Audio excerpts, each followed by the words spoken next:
Buenas tardes.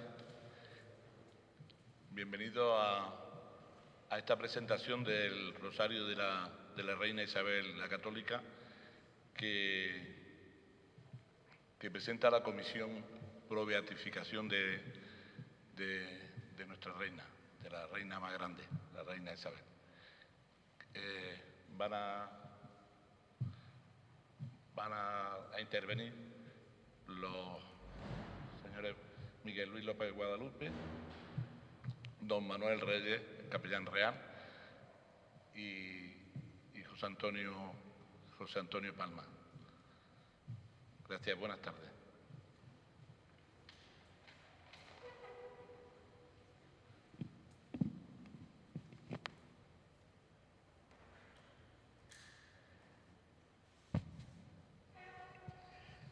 Buenas tardes.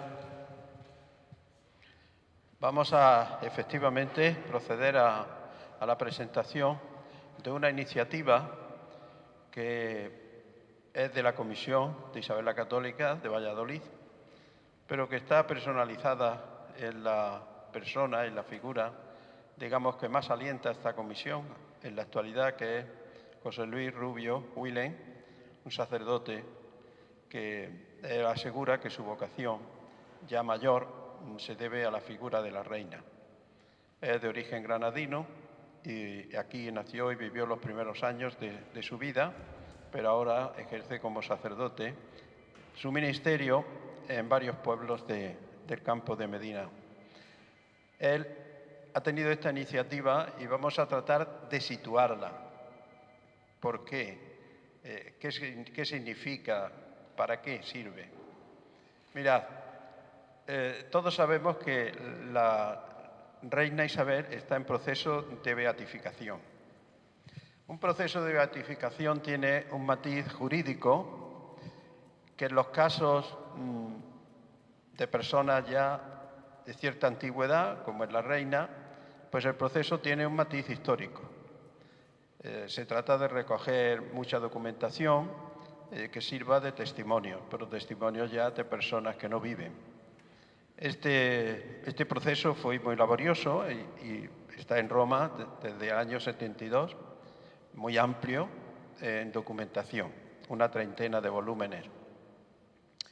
Pero luego el proceso tiene un matiz religioso, además de este jurídico histórico, tiene un matiz religioso que es de suma importancia, porque lo que tratamos es de que Dios intervenga a favor de esta cristiana en el sentido de hacer que la Iglesia reconozca sus virtudes y la proponga como modelo de vida cristiana y como intercesora de los cristianos ante el Padre. Y ese aspecto religioso hay que vivirlo, hay que motivarlo en la comunidad cristiana.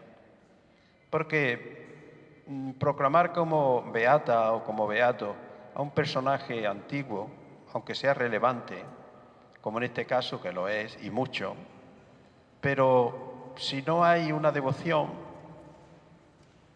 pues no tiene ni mucha posibilidad ni mucho sentido. Entonces es muy importante que se promueva la devoción con la reina y por su beatificación. En realidad se puede pedir al Señor, en primer lugar se puede pedir su beatificación. Que el Señor nos conceda que la Iglesia llegue un momento en que reconozca sus virtudes solemnemente y la proponga al pueblo como beata.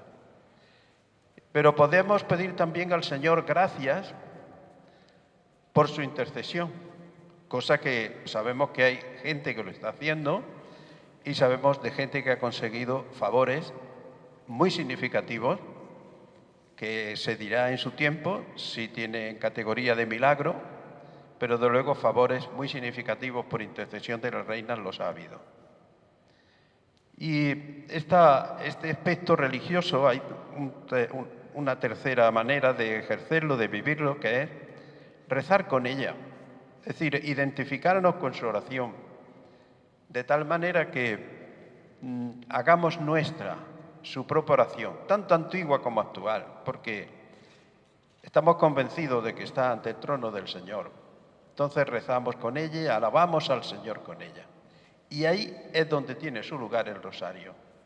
El rosario de la Reina para que recemos al Padre, alabemos a Jesucristo, recordando los misterios de su vida, los gloriosos, los gozosos, los dolorosos, los jubilosos, y al mismo tiempo alabemos a Nuestra Señora con la repetición del Ave María.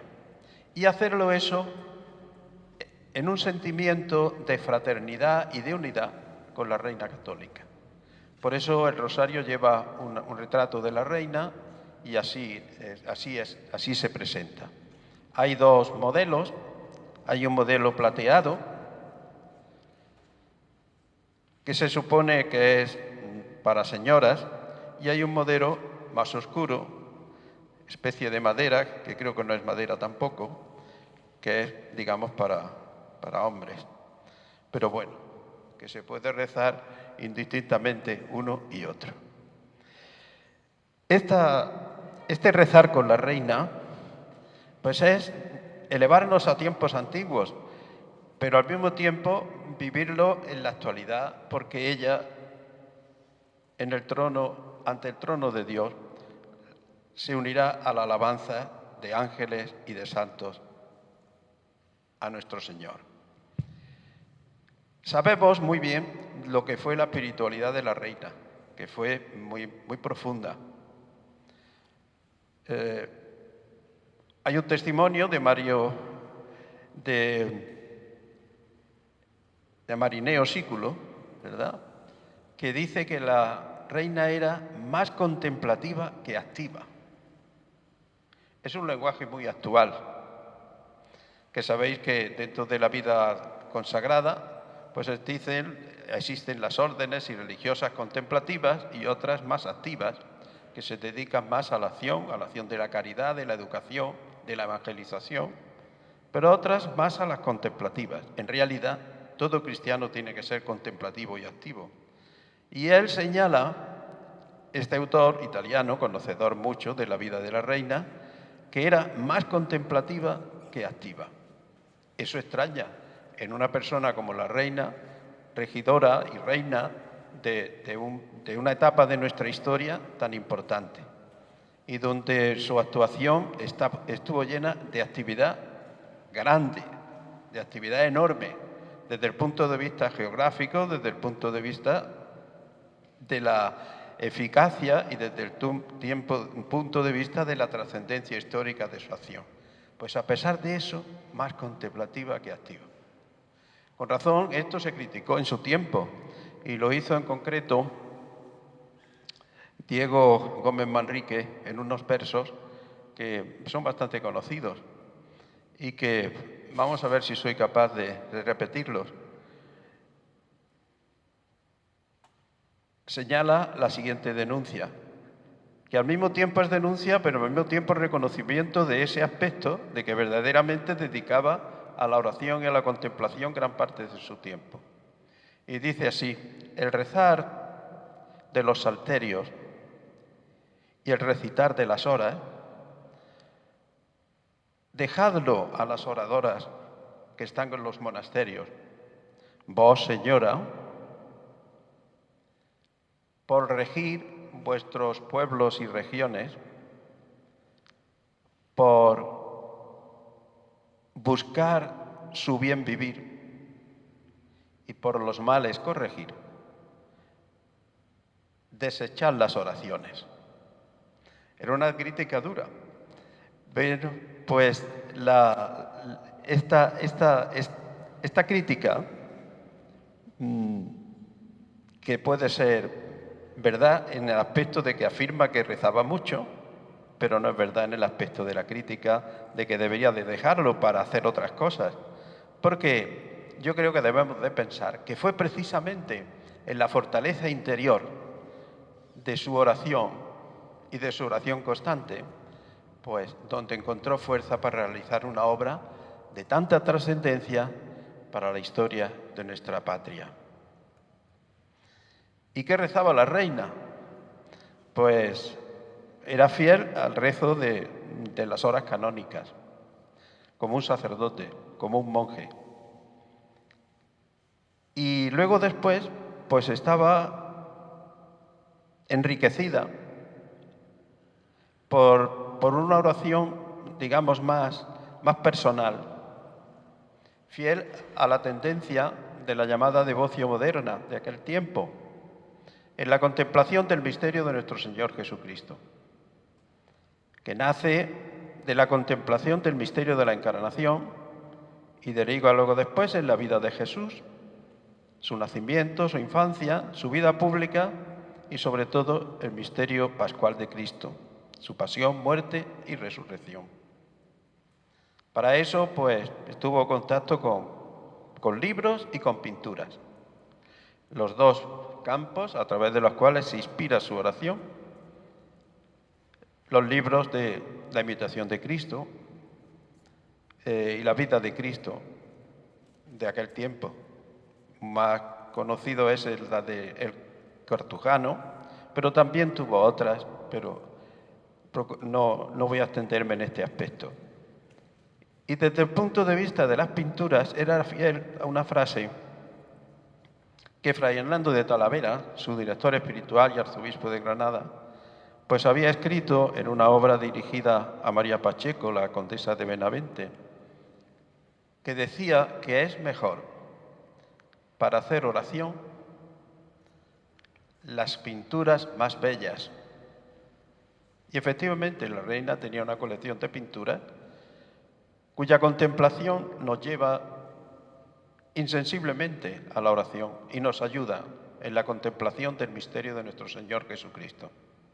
Muchas de ellas, lo sabéis, tenemos el gozo y el privilegio de contar con ellas aquí en Granada, en la Capilla Real. De esta manera, la reina cultivaba su oración de tal manera que Fray Hernando asegura que dedicaba el diezmo del día a la oración, más de 2 horas.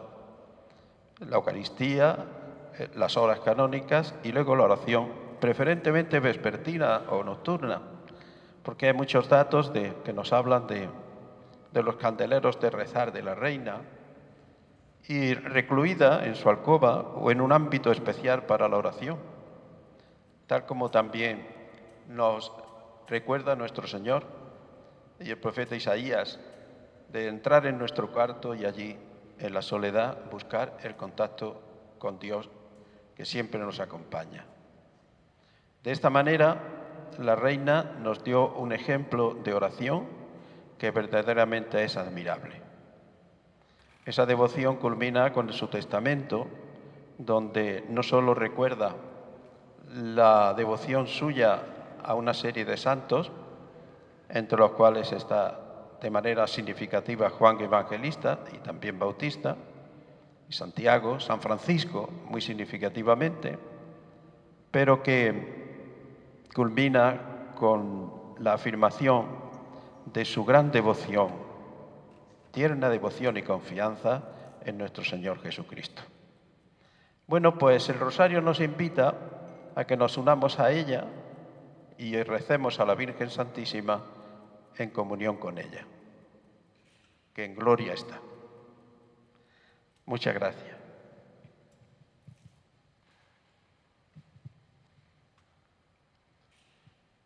Bueno, voy a empezar agradeciendo esta invitación, que entiendo que es a la hermandad hermana de Nuestra Señora de las Angustias, y que tiene mucho sentido la presentación de este rosario en Granada, en el Templo de los Dominicos, Santa Cruz la Real, en torno a la festividad de la Virgen del Rosario, cuando también acabamos de terminar pues, los cultos a la patrona, la Virgen de las Angustias, ¿no? La verdad es que a mí este rosario pues me inspira un doble valor. Por un lado, el rosario como instrumento para el rezo diario, muy extendido, el más extendido en la Iglesia Católica, que se nutre de infinidad de gracias espirituales en todos los tiempos, que sigue vivo y muy vivo hasta el punto que San Juan Pablo II añadió una serie más de misterios. Y por otro lado, ligar este rosario a la vida espiritual y cotidiana, puesto que ya hemos visto que esa vida espiritual era cotidiana, contemplativa, en cierto modo, de la reina Isabel. En primer lugar, a mí me suscita que cuando los reyes católicos conquistaron estas tierras, emprendieron una tarea de recristianización, recuperar una iglesia que había existido en la antigüedad.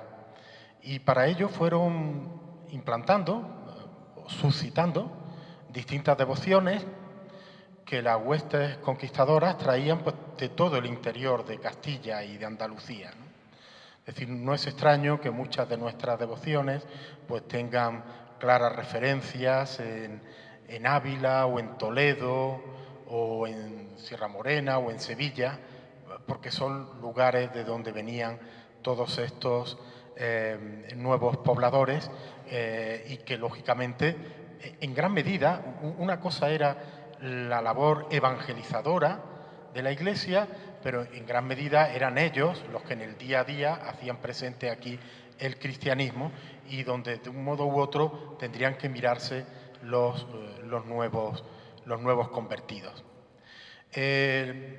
La huella de Isabel la Católica en Granada es muy profunda y desde luego lo es de la devoción mariana, de la Virgen María y particularmente relacionada con las órdenes mendicantes. Ellos fueron grandes protectores de estas órdenes, ¿no? Ella era terciaria franciscana, se dice que Fernando era terciario dominico. En fin, de un modo u otro estaban devociones, tradiciones muy vinculadas. En todas las iglesias dominicas tenemos a Santo Domingo y a San Francisco, que son los dos grandes padres de esta orden. Por eso no es de extrañar que desde el punto de vista cofrade, las cofradías que entendemos como más antiguas de la ciudad se remontan al mismo momento de la conquista, como podía ser la Concepción en el convento franciscano, en la comunidad franciscana, porque entonces todavía no existían, estos templos no se hicieron en un año, y por supuesto Nuestra Señora del Rosario en el convento dominico. Es curioso que todavía hoy la devoción mariana más extendida por toda la provincia de Granada, la que más patronas reúne, es precisamente la Virgen del Rosario. ¿Hasta qué punto fue infiltrándose esta devoción? Decía lo de los conventos porque hoy lo vemos de una manera espléndida, pero claro, esto no estaba aquí en 1492. Sin embargo, la reina fue muy cuidadosa en elegir referentes cristianos en una tierra nueva, que al fin y al cabo se le llamó una nueva Jerusalén, ¿no? Lo primero que se hizo, porque es lo más fácil de hacer, pues es introducir algunas pinturas o algunas imágenes en lugares emblemáticos, por ejemplo, en las puertas de la ciudad.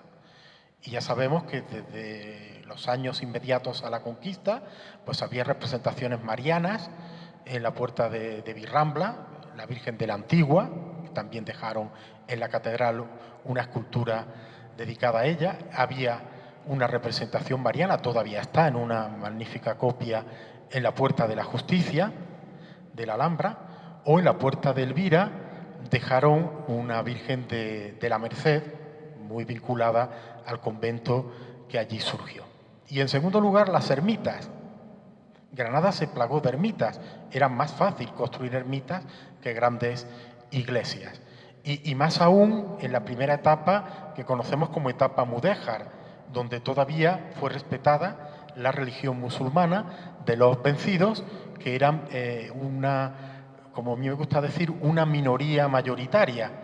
Minoría porque habían sido vencidos en la guerra y por tanto estaban ahora bajo la autoridad de los reyes y unos reyes católicos, pero mayoría en número porque eran los pobladores mayoritarios de la ciudad. Entonces estas pequeñas ermitas son referentes también muy curiosos de las devociones granadinas y se los debemos a los reyes católicos, ¿no? Santa Elena, vinculada con la reliquia de la cruz, de la Veracruz. Corre incluso una leyenda de que el mismo día que se conquistó Granada apareció, estaba un poco perdida, en la Basílica Romana de Santa Cruz en Jerusalén, apareció la reliquia de la cruz que ellos poseían. O, por ejemplo, los mártires, ermita de los mártires. A la reina le impactó muchísimo ver a los cautivos cristianos saliendo de aquellas cisternas en lo que conocemos como el campo de los mártires, cuando entró en la ciudad palatina. O, por ejemplo, la ermita de San Gregorio Bético en la Calderería, retomando los orígenes cristianos de Granada con el obispo que históricamente estaba más documentado, puesto que se conservaba plenamente su memoria y las obras de San Gregorio. O San Sebastián, uno de los grandes santos protectores pues, contra adversidades como epidemias y otras por el estilo. De hecho, la de San Sebastián fue la primera procesión general de la ciudad, probablemente antes que la del Corpus. Era un día donde debían ir todas las comunidades. Luego vendrían los conventos. Ya digo, los templos tardan más en construirse, pero en el mismo año 1492 pues se fundan, bajo el auspicio de los Reyes Católicos, hasta 4 conventos masculinos, y todos ellos tienen referencias marianas. Lo tiene San Francisco, primero en la Alhambra y luego la Casa Grande, son los grandes defensores por aquel entonces del misterio de la Inmaculada Concepción. Lo tiene Santo Domingo, que no solo se venera a la Santa Cruz y la Virgen de la Esperanza, que no se nos olvide, y también, por supuesto, la Virgen del Rosario, la devoción dominicana por antonomasia. Fundaron la Merced, allí en el campo del Triunfo, en torno a la devoción a la Virgen de las Mercedes. Fundaron San Jerónimo, que como sabemos pues es probablemente el primer templo de la cristiandad consagrado a la Concepción de la Virgen. Y luego ya vendrían las parroquias, un poquito más tarde, cuando ya acaba la etapa mudéjar, a partir de 1501, la erección de las parroquias, muchas parroquias en toda la ciudad, sobre todo en la ciudad alta, dedicadas a diversidad de santos, pero también muchas con advocaciones marianas. Y algunas de ellas no se fundaron entonces, pero tienen ahí su origen. Por ejemplo, Las Angustias, que es una parroquia muy posterior, del siglo XVII, sin embargo, pues tiene su origen en la ermita de las santas Úrsula y Susana, que es un anejo de la iglesia de San Matías.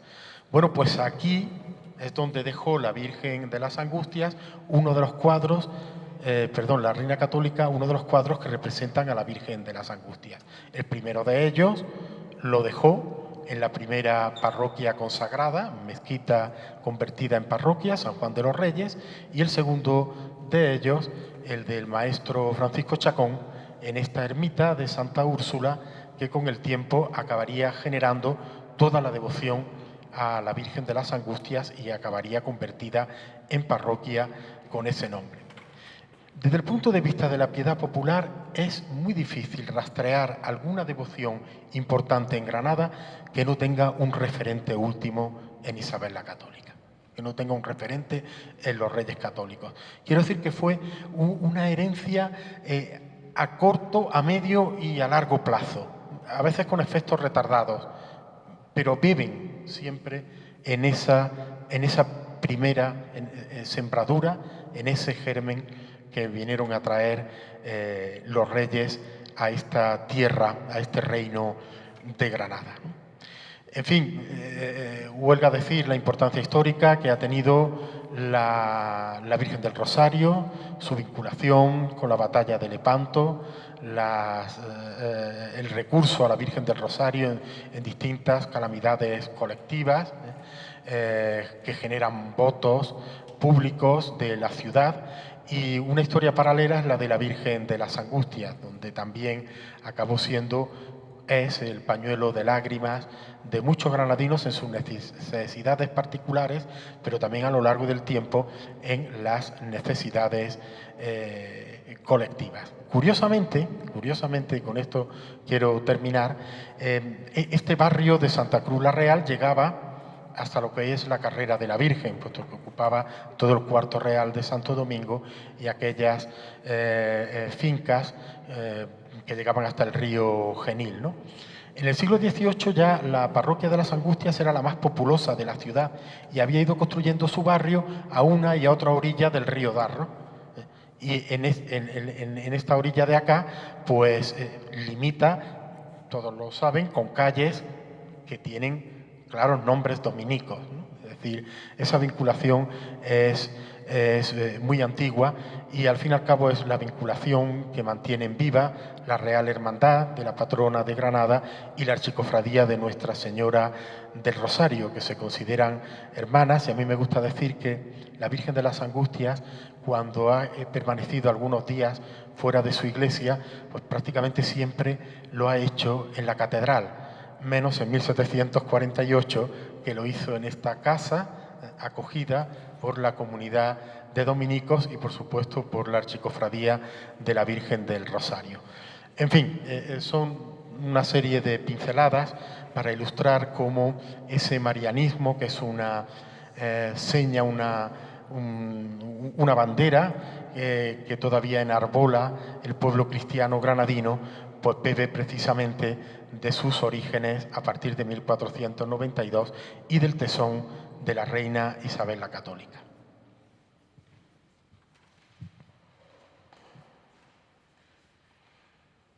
Pues buenas tardes a todos y en primer lugar, pues quiero manifestar mi alegría por la presentación de este rosario que está editando de algún modo la Comisión Pro Beatificación de Isabel la Católica en compañía de don Manuel Reyes, que como le decía ayer, pues bueno, hablar de don Manuel Reyes y de la reina, pues se nos vienen aquí en Granada la figura de uno y de otro, puesto que no tiene la reina, yo creo, mejor valedor que su capellán mayor.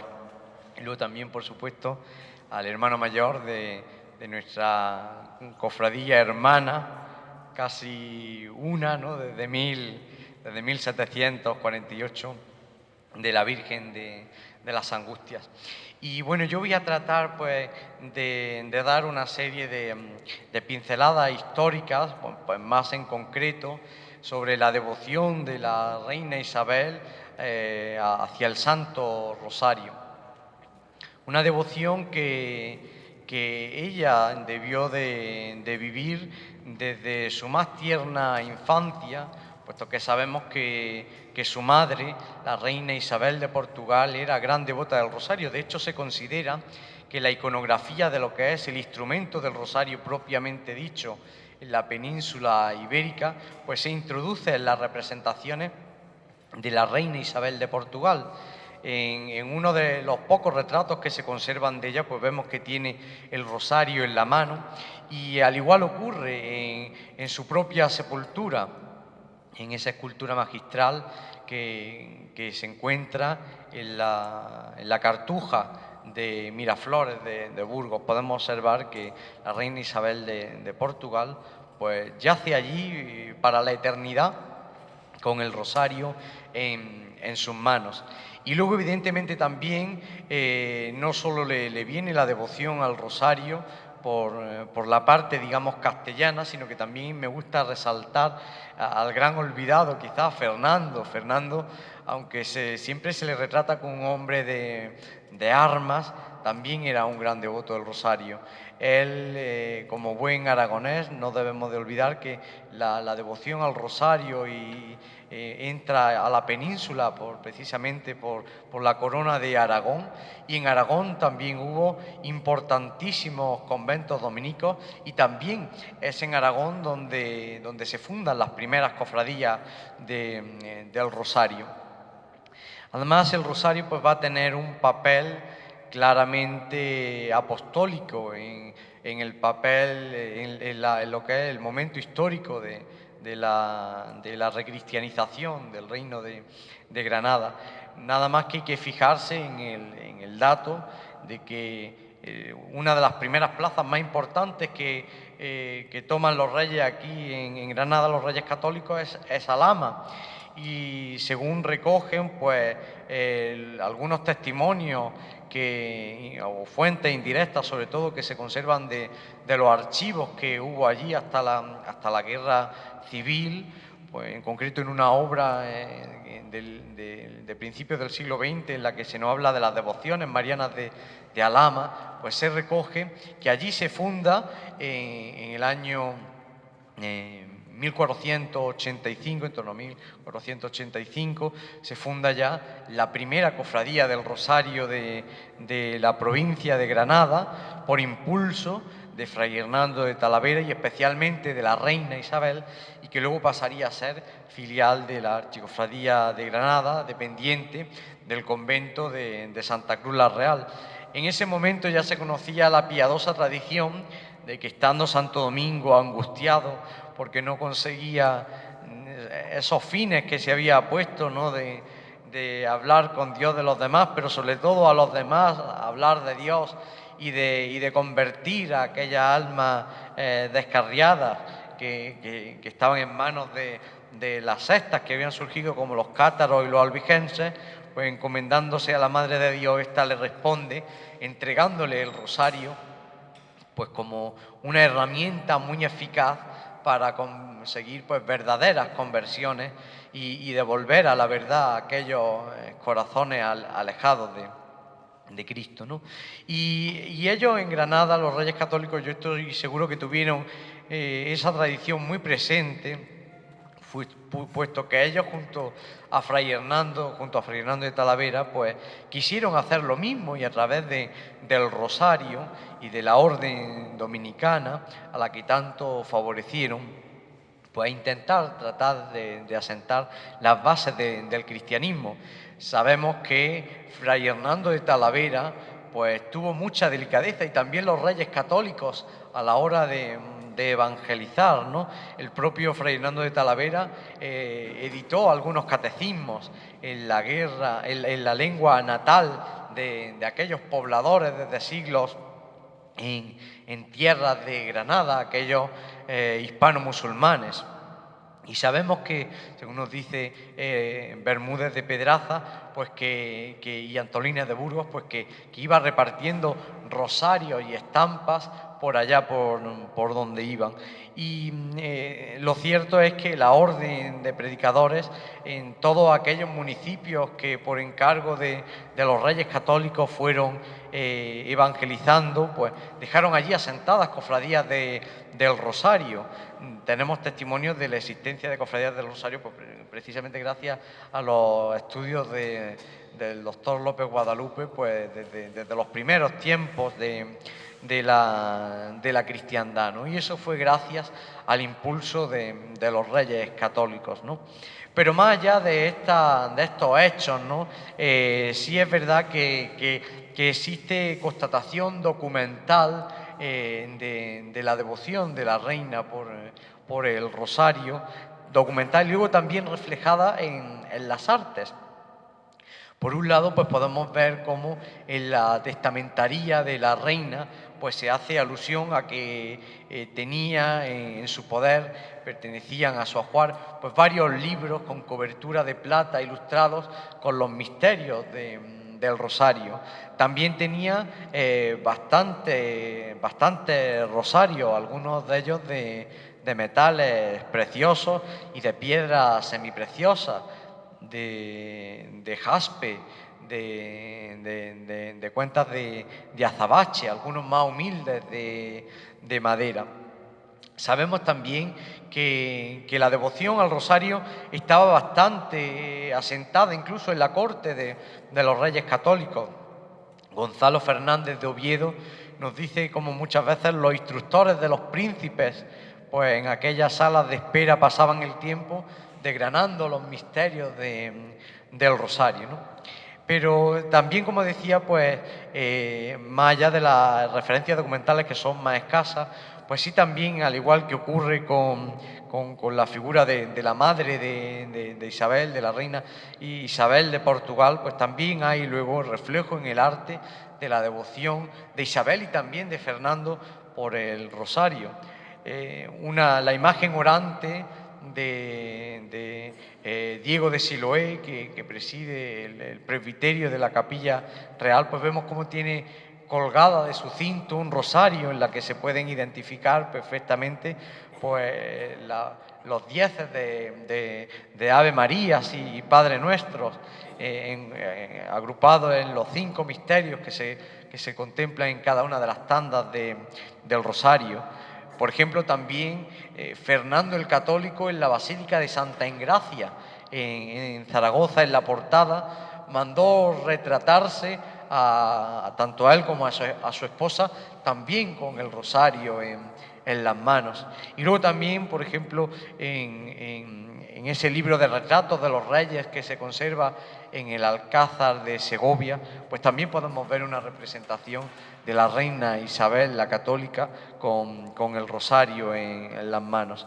Y yo creo que lo más importante de esto es que ese testimonio, esa herencia que ellos nos dejaron, pues sigue latente, ¿no? Y una muestra de ello es la Archicofradía del Rosario y todas esas cofradías que hay repartidas pues por todos filiales, dependientes de este convento, que hay repartidas pues por toda la provincia, por toda la diócesis de Granada. Y que dan testimonio, ¿no? Pues de la fuerza con la que caló esta advocación Granada, esta advocación mariana en el antiguo reino de Granada. Yo creo que es muy loable pues esta iniciativa de la Comisión, también coincidiendo con el 450 aniversario de la batalla de Lepanto, que no hay que olvidar que fue también pues un momento histórico decisivo también para la difusión del rezo del Santo Rosario. Así que se nos presenta una oportunidad excepcional, como decía don Manuel, de seguir promoviendo, de seguir conservando, cultivando esta devoción tan querida por la reina Isabel, y en este caso pues hacerlo rezando con ella. A mí me gusta mucho esa ley y de algún modo esa regla de las cofradías del Rosario, que dice que se es cofrade del Rosario durante la vida y la muerte. Yo quiero pensar pues que la reina Isabel, que según cuenta la tradición fue la primera hermana de esta archicofradía, pues sigue rezando el rosario por nosotros, un rosario que nos vale tanto a los vivos que lo rezamos en la tierra, como también a los difuntos que siguen orando e intercediendo desde el cielo por nosotros, y estoy seguro de que la reina, a la vez que reza con nosotros el rosario e implora al Padre por nuestras necesidades, por las necesidades del mundo, por las necesidades de todos los devotos y cofrades del rosario, pues también estará bien orgullosa de que sigamos manteniendo y promoviendo este hermoso legado. Y ahora, bueno, pues yo creo que ya para terminar este acto, pues le cedemos la palabra al Padre Lario, el prior de esta Santa Casa fundada por los Reyes Católicos. La ventaja de hablar el último, en este caso, pues es que ya lo fundamental ya lo han dicho. Comenzó don Manuel con algo que para nosotros los dominicos es evidentemente muy, muy importante. Se dice de Santo Domingo que para hablar de Dios, antes hay que hablar con Dios. Bueno, él ha hecho una traducción de este dato, de este hecho, a la reina. Es curioso que tienen ustedes, los que están mirando hacia el altar, esto ha sido una feliz coincidencia.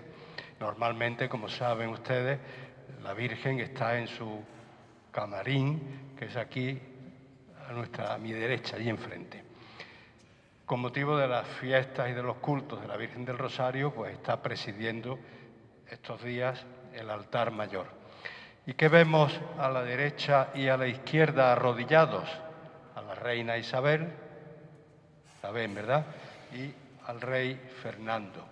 Digo feliz coincidencia porque diera la impresión que están, diríamos, como fijándose, mirando a la Virgen del Rosario, que la tenemos ahora mismo en el centro del altar, en la capilla mayor. Esto es fruto, evidentemente, de una hermosa tradición dominicana, según la cual Santo Domingo acudía a la Virgen, pues para que, como también ha dicho alguien, para que la misión de la predicación, el predicar el Evangelio, tuviera de alguna manera la intercesión y la ayuda de la Virgen. Entiendo que cuando los dominicos llegan a Granada, el mismo día de la toma, viene con los reyes un dominico, Tomás de Torquemada, y poco más tarde encontramos a Domingo de Baliza. Y ya en 1400, eso era en 1492, como sabemos todos, y en 1495 ya está el primer núcleo de la comunidad de Santo Domingo, actual convento de Santa Cruz la Real. Si hubieran entrado ustedes, en vez de por la iglesia, por la puerta del convento, habrían visto, según se entra a mano derecha,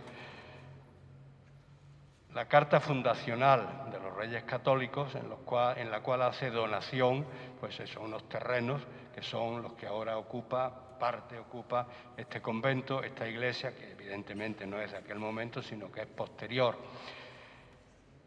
Y siempre en la historia de esta casa, según nos han dejado escritos en las crónicas fundamentales, la Virgen del Rosario ha sido, evidentemente, con la predicación del Evangelio, ha sido, diríamos, como objetivo primario. Por eso me ha alegrado oír que muchos pueblos de la provincia de Granada tienen como patrona a la Virgen del Rosario.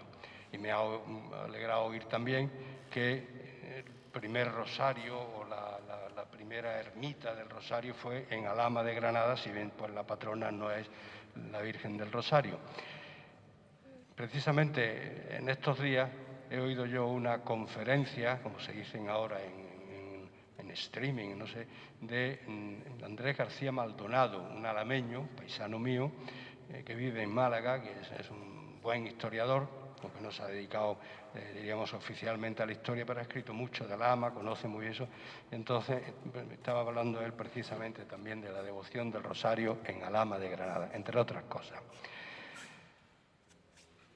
Agradecer, evidentemente, a la comisión la presentación de este Rosario de la Virgen aquí en esta casa, en estos días del culto a la Virgen. Agradecer la presencia, evidentemente, de don Manuel, del doctor López Guadalupe y del hermano José Antonio. ¿Para qué? Pues, como se decía al comienzo, para que no solamente conozcamos, yo no lo conocía sinceramente, este Rosario de la Virgen, del Rosario de la Reina, pues para que sigamos difundiendo esta devoción tan unida a los frailes, dominicos, y que, sin duda ninguna, tanto bien ha hecho al pueblo sencillo, en las iglesias, en las parroquias, en las ermitas, en los santuarios, a todo el pueblo de Dios.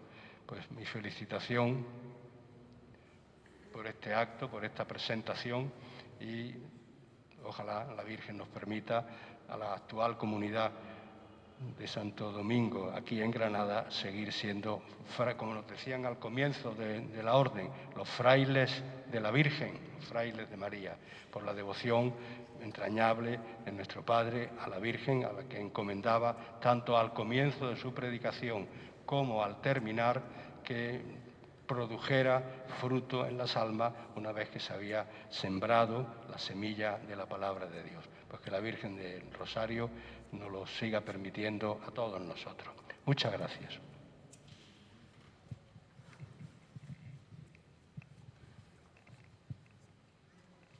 Para terminar, simplemente decirles que estos rosarios estarán a disposición de todo aquel que lo quiera adquirir en la Capilla Real, aquí en el Camarín de la Virgen del Rosario. Ahora a la salida, en una mesa de póstula, pues se podrán adquirir algunos de estos rosarios, también en la Basílica de Nuestra Señora de las Angustias. Muchas gracias.